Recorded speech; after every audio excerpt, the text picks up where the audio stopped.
आज वंशला घेऊन टेरेसवर गेले होते. सकाळीच मस्त अशी हवा घेत होतो आणि डिलिव्हरी झाल्यानंतर हेअरचा इतका प्रॉब्लेम आला ना काही प्रॉब्लेम चालूच आहे. हेअरफॉल होतो, डॅन्ड्रफ होतो आणि इतकं यावरच कंटाळून मी एक उपाय शोधला आहे. घरच्या घरी रात्रीची दही उरली होती, वेस्ट नको जायला म्हणून मी त्या दहीचं एक हेअर स्पा मास्क तयार घरीच करत होते आणि त्यासाठी मी घेतले होते दही आणि त्याच्यामध्ये आपलं खोबरेल तेल ॲड केले होते. तुम्ही ॲड करायचं तर ऑलिव्ह ऑइल पण ॲड करू शकता आणि त्याला मस्त असं फेटून घ्यायचं, क्रीम टाईप बनवायचं आणि आपल्या हेअरला अप्लाय करायचं लगेच आणि स्कॅल्पला लावायचं.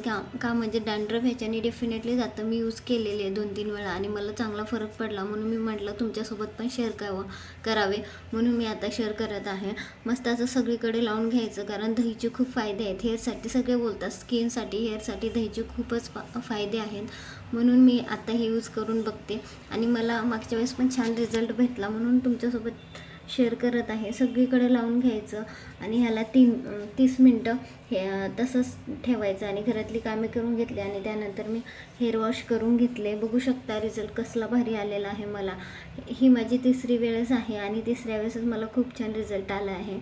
मी वीकमधनं 3 वेळा तरी वीकमधनं एकदा तरी यूज करते आणि जेवढं झालं तेवढं वीकमधनं 2 किंवा 3 वेळा पण यूज केलात ना कारण घरी दही सगळ्यांच्याच असते आणि ते तुम्ही करू शकता. बघा किती मस्त रिझल्ट आलेला आहे आणि केस पण शाईन करत आहेत खूप आणि सिल्क पण झाले आहेत. माझे केस करली आहेत.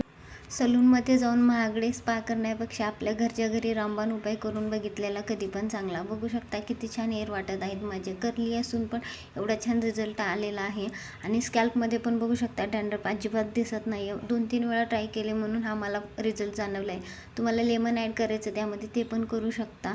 छान असा रिझल्ट भेटतो. नक्की तुम्ही ट्राय करा आणि माझ्या अशाच व्हिडिओसाठी माझ्या आयडीला फॉलो करून घ्या. चलो बाय, मिलते हैं नेक्स्ट व्लॉग में.